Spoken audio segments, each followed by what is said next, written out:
Hello traders, welcome back to our channel. तो चलिए discuss करते हैं आज का super trade of the day क्या हो सकता था और मार्केट में हम किस तरह काम कर सकते थे।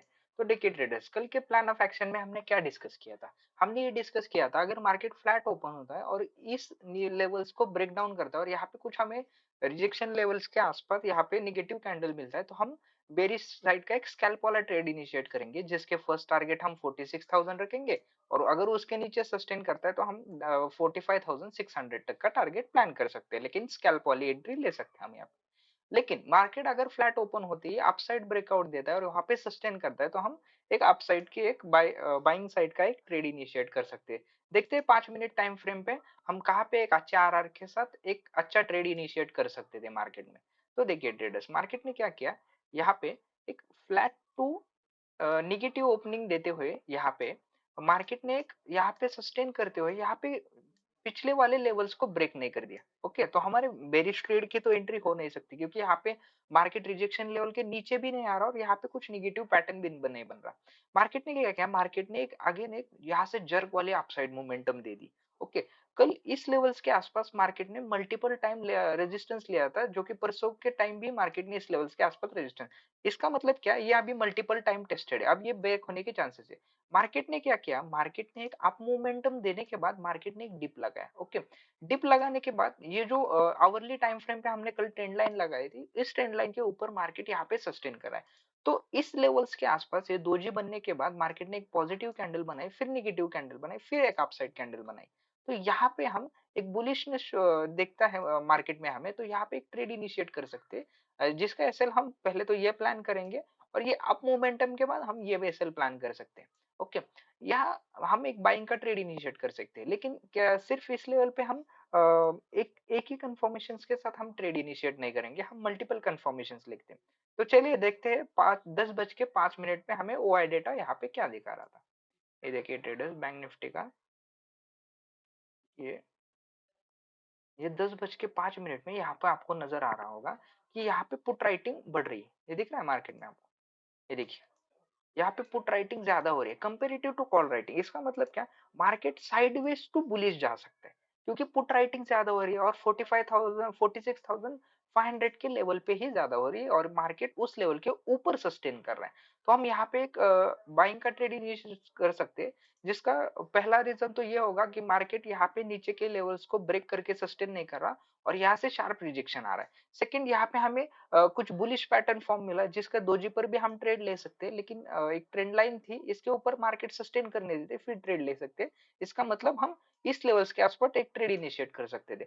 सेकंड कंफर्मेशन ये था कि आवरली टाइम फ्रेम के बड़े टाइम फ्रेम पे यहाँ पे एक ट्रेंड लाइन आ रही थी और उस लेवल्स के ऊपर मार्केट सस्टेन कर रहे हैं और ये लेवल मल्टीपल टाइम टेस्टेड है, तो ये ब्रेक होने के चांसेस हो सकते हैं। ओके, तो ये सारे कंफर्मेशन के साथ हम यहाँ पे एक बुलिश ट्रेड इनिशिएट कर सकते थे।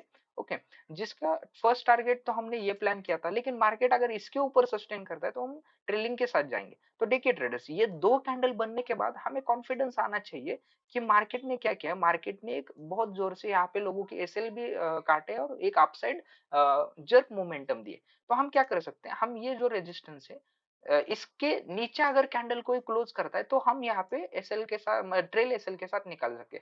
जब तक हमारा ट्रेल एसएल एक स्विंग नहीं बन जाता तो हम ये वाले इस लेवल के नीचे तक रुक सकते हैं। ओके, क्योंकि हमारी एंट्री तो यहाँ पे हुई है, अगर यहाँ पे भी क्लोजिंग देता है तो हम थोड़े बहुत प्रॉफिट में ही निकलेंगे।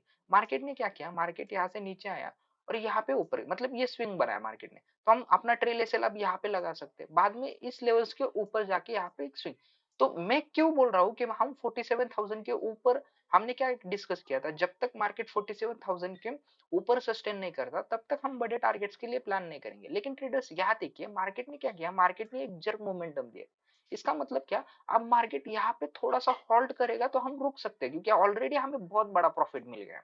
ओके, तो हम यहाँ पे मार्केट देखिए, यहाँ पे मार्केट क्या कर रहा है, यहाँ पे ऐसे रिजेक्शंस नहीं दे रहा, जैसे कि यहाँ पे रिजेक्शन दिया था मार्केट ने, यहाँ पे रिजेक्शन दिया था। मार्केट इतने बड़े रिजेक्शन नहीं दे रहा, एक मार्केट यहाँ पे कंसोलिडेशन पीरियड में जा गया है, तो हम यहाँ पे ट्रेल के साथ हम अपना ऊपर ऊपर ट्रेल ले सकते थे और यहाँ पे 46,000 के ऊपर मार्केट सस्टेन नहीं किया, सीधा एक रिजेक्शन दे दिया, तो हम यहाँ पे अपनी ट्रेल के साथ अपनी पोजीशन हम यहाँ पे एग्जिट कर सकते हैं।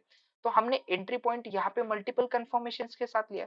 कल के प्लान ऑफ एक्शन में भी हमने यही डिस्कस किया था और हमने स्टॉप लॉस ये रखा, मार्केट ने मोमेंटम करने के बाद अपना ये स्मॉल स्टॉप लॉस हम ट्रेल भी कर लिया और बाद में ये स्विंग बनने के बाद हम ट्रेलिंग के साथ हम अपनी पोजीशन यहाँ पे एग्जिट कर सकते थे। तो ये था आज का super trade of the day.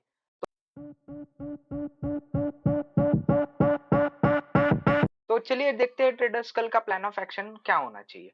तो मार्केट ने क्या किया, मार्केट ने ये ट्रेंड लाइन को ब्रेक करते हुए यहाँ पे अप साइड क्लोजिंग दी और मोस्ट ये अच्छी बात है कि मार्केट ने 46,850 के लेवल के ऊपर क्लोजिंग दिए और 47,000 के ऊपर क्लोजिंग दिए। तो ये बहुत बढ़िया बात है हमारे लिए कि मार्केट ने यहाँ पे क्लोजिंग एक अपसाइड दी है। तो हमें यहाँ पे एक ध्यान रखना चाहिए ट्रेडर्स, हम अब सेलिंग के साइड नहीं जा सकते जब तक मार्केट लेवल्स नहीं ब्रेक करता। तो देखते हैं वो लेवल्स क्या होते हैं 15 मिनट टाइम फ्रेम पे, देखते हैं हम हमारा कल का प्लान ऑफ एक्शन क्या होना चाहिए।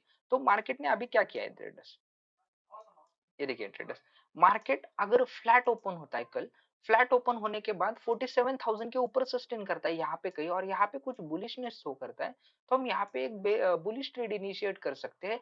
तो पहला तो टारगेट हमारा 47,250 का होना चाहिए। अगर इसको ब्रेक करके मार्केट इस लेवल पे सस्टेन करता है तो हम ट्रेल के साथ आगे वाले टारगेट तक बढ़ सकते हैं। लेकिन ट्रेडर्स ध्यान रखिए, अगर फ्लैट ओपनिंग के बाद मार्केट इस लेवल को सस्टेन नहीं करता और सीधा यहाँ पे ब्रेकडाउन देता है, तो हम बेरिश का ट्रेड तो इनिशिएट नहीं करेंगे जब तक ये ट्रेंड लाइन के लेवल को ब्रेक करके यहाँ पे सस्टेन नहीं कर देता। तब तक हम बेरिश का ट्रेड इनिशिएट नहीं कर देंगे और करेंगे तो वो भी स्कैल्प के साथ करेंगे। ओके, तो हम यहाँ पे थोड़ा सा वेट करेंगे, देखेंगे कि मार्केट क्या इस लेवल को ब्रेक कर पाता है। ओके, क्योंकि मार्केट हैव टू प्रूव कि मार्केट अब अपना ट्रेंड चेंज करने वाला है। ओके, अगर मार्केट इस लेवल को सस्टेन नहीं करता और यहाँ पे कुछ बेरिशनेस शो करता है, तो हम यहाँ पे एक बेरिशनेस देखते हुए नीचे वाला स्कैल्प ट्रेड इनिशिएट कर सकते हैं, जिसका फर्स्ट टारगेट हम रखेंगे 46,200, सेकंड टारगेट हम रखेंगे 46,000। अगर उसके नीचे सस्टेन करता है तो हम ट्रेल के साथ नीचे वाले टारगेट देख सकते हैं। तो चलिए देखते हैं अगर कल मार्केट गैप अप ओपन होता है तो हम इस केस में क्या करेंगे। देखिए ट्रेडर्स, अभी पूरी तरह हम ये कह सकते हैं कि अभी बायर के कंट्रोल में मार्केट आ गया है। जब तक मार्केट 46,400 के लेवल को ब्रेक नहीं कर देता, यहाँ पे बायर्स एक्टिव होते रहेंगे।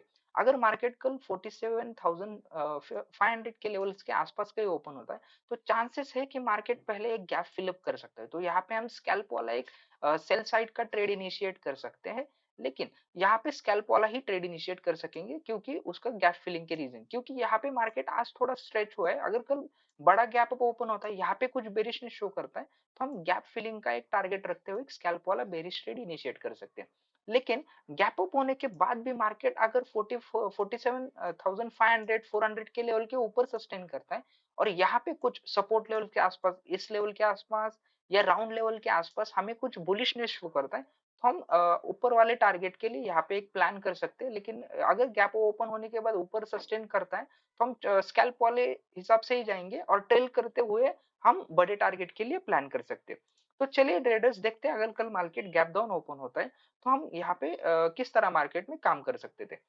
देखिए ट्रेडर्स, अगर कल मार्केट गैप डाउन ओपन होता है एनीवेयर फ्रॉम दिस लेवल, तो यहाँ पे हमें देखना पड़ेगा क्या मार्केट इस लेवल्स के ऊपर सस्टेन कर रहा है। अगर मार्केट इस लेवल्स के ऊपर सस्टेन कर रहा है तो हम यहाँ पे बुलिश ट्रेड ही इनिशिएट करेंगे विद द मल्टीपल कंफर्मेशंस। ऐसा नहीं कि रैंडमली हम ट्रेड इनिशिएट करेंगे, एक सपोर्ट लेवल फाइंड आउट करेंगे मार्केट जिसका सपोर्ट ले सकता है, यहाँ पे कुछ बुलिशनेस शो होता है विद मल्टीपल कंफर्मेशंस, तब हम अप साइड का ट्रेड इनिशिएट कर सकते हैं जिसका फर्स्ट टारगेट हम 47,000 रखेंगे और उससे ऊपर सस्टेन होता है तो 47,230 का टारगेट हम प्लान कर सकते हैं। लेकिन कल अगर मार्केट गैप डाउन ओपन होता है और यहाँ पे सस्टेन नहीं करता, इस लेवल को डायरेक्टली ब्रेक डाउन देता है और थोड़ा फ्रेशर में दिखता है, तो हम यहाँ पे जब मार्केट 46,400 के लेवल्स के आसपास कुछ बेरिशनेस शो करता है विथ मल्टीपल कंफर्मेशंस, हम एक सेल साइड का ट्रेड इनिशिएट कर सकते हैं। लेकिन स्कैल्प वाला वो ट्रेड होना चाहिए जिसका फर्स्ट टारगेट 46,200 होगा और अगर उसके बाद इसके नीचे लेवल्स के नीचे सस्टेन करता है तो हम 46,000 तक के टारगेट देख सकते हैं। लेकिन स्कैल्प वाला अगर ज्यादा प्रेशर में दिखता है तो हम ट्रेल के साथ बड़े टारगेट्स का प्लान कर सकते हैं। तो अभी फिलहाल तो मार्केट बायर के कंट्रोल में आए, जब तक मार्केट 46,400 के लेवल को ब्रेक नहीं कर देता तब तक सेलिंग अवॉइड कीजिए ट्रेडर्स। इन केस बड़ा गैप डाउन होता है, यहाँ पे कुछ बेरिशनेस शो करता है, तो हम एक स्कैल्प वाला ट्रेड यहाँ पे गैप फिलअप के लिए प्लान कर सकते थे। तो आज के लिए इतना ही, मिलते हैं अगले वाले सेशंस में, तब तक जुड़े रहिए। जय हिंद।